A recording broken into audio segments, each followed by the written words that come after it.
Shalom. Call Halayim La, Yahweh, Bahashem, Yahweh Shai, Bahashem Rakakwadash. Double honors to the elder apostles, the elders of Great Millstone, that's GMS. Peace and blessing to the Akim and a few Akwath across the four winds. This is your brother Batamayim from Great Millstone, Houston, coming to you with a quick hit. Now, I saw this article on CNN, so I took a screenshot.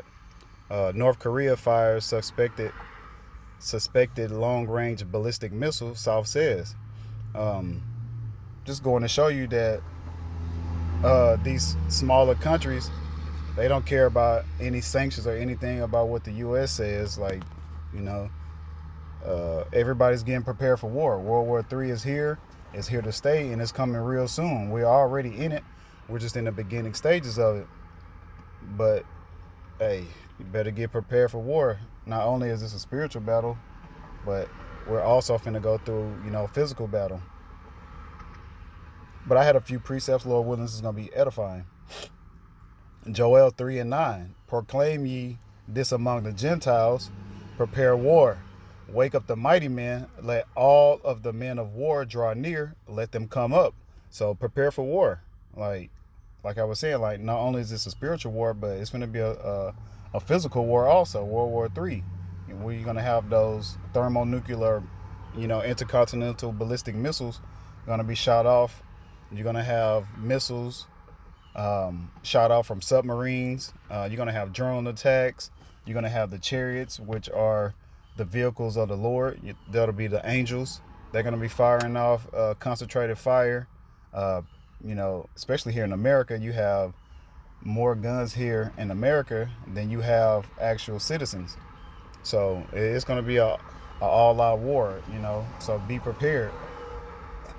These other countries are getting prepared.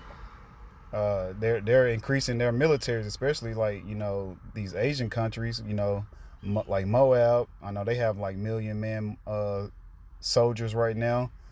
I know Russia's beefed up their military. North Korea's beefed up their military. Iran. All of these places are beefing up their military. What you have here in America, they're not meeting, recruitment numbers. And then not only that, you got a lot of moles, a lot of moles and bows in the military. They having drag competitions. They so focused on, the Rainbow Coalition opposed to, being mighty warriors. But hey, this just goes to show you that America stands no chance in World War III. Matter of fact, let's get this. Revelation 11:14. The second woe is past, and behold, the third woe cometh quickly. Now, when you go into the word woe, is death, destruction, mourning, sorrow. And those are all things that happen during war. A lot of death is going to go on. It's going to be a lot of sorrow, a lot of mourning, and definitely a lot of destruction. Because those ICBMs, those thermonuclear missiles, they're going to cause a lot of destruction. And the second woe is past. So you have World War I, World War II. But now we're in the midst of World War III, and you can see that they're being gathered together in the Valley of Jehoshaphat, which is, Yahweh Shabbat, Yahweh's judgment. And that's what you would call the so-called Middle East. Let me actually jump to Joel 3:2. I will also gather all nations and will bring them down into the Valley of Jehoshaphat. That's Yahweh Shabbat, which is Yahweh's judgment, Yahweh's place of judgment, and will plead. And that word plead there is Shabbat. Let me get it. Shabbat, Strong's H8199, and it's to judge, govern, vindicate, to punish, to execute judgment.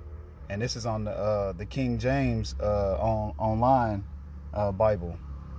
Going into that, and will plead with them there for my people and for my heritage Israel, whom they have scattered among the nations, and parted my land. Speaking of parting the land, you have the so-called Philistines, which those aren't even the actual Philistines, because the Philistines would be the Hamites, which are the so-called Africans. And then you have those bastards that's dwelling in our land in Israel, who are calling themselves Israelis instead of Israelites. So that goes to show you that they're not the real people. And then they put ish on the end of a byword, you know.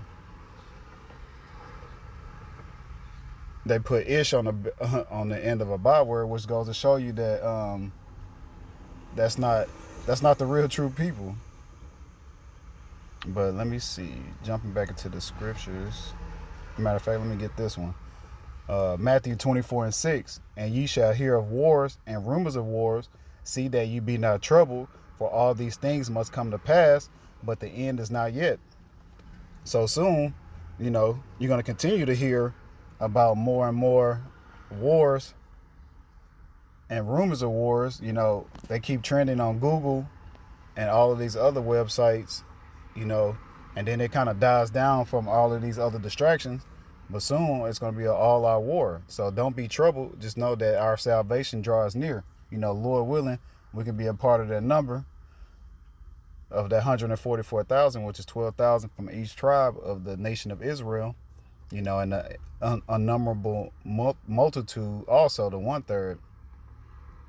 Matthew 24:7. For nation shall rise against nation, and kingdom against kingdom, and there shall be famines and pestilences and earthquakes in diverse places. So you have nation against nation. You have North Korea versus South Korea, which North Korea and South Korea are still the same people. It's just that, you know, South Korea is taken over, you know, pretty much by America and NATO. When you have North Korea teaming up with China and Russia. So that's nation and nation and different kingdoms against and kingdoms. Famines are coming soon. It's going to be a famine of the word, but ultimately it's going to be famine of eating. Things are going to be in proportions and things like that. Then pestilences, it's a lot of diseases going on. And then earthquakes. You know, you have all of these earthquakes in diverse places, but a lot of earthquakes are caused by test firing these ICBM thermonuclear missiles. Those also, you know, cause a lot of earthquakes. Matthew 24:8. All these are the beginning of sorrows. So, you know, going through Jacob's trouble, you know, that's going to be the beginning of sorrows, but we know that salvation will be even nearer than what we believe, as the scriptures say. Joel 3:10, which is the ultimate point that I wanted to get, you know, from this article. Beat your plowshares into swords and your pruning hooks into spears. Let the weak say, I am strong. So they're turning all their farming equipment, you know, you turn your farming equipment and you getting prepared for war. You turn everything into, you know, war. You're investing in your missiles, you know, your military personnel, your defense mechanisms, you know, et cetera, et cetera. Now, North Korea don't care about sanctions. That they saying we strong. We got just as strong as missiles as you do, and North Korea got their chest stuck out like, you know, they bucking up against America. You know, years past, wasn't no country as small as North Korea would have been doing that. But hey, Kim Jong-un got that spirit on him, you know, hey, to go to war. So Lord willing, this is edifying. Call Halayim La, Yahweh, Ba'ashem, Yahweh Shai, Ba'ashem HaKakodash. Double honors to the elder apostles, the elders of Great Millstone. Peace and blessing to the Akim across the four winds. Shalom and Abal Babal.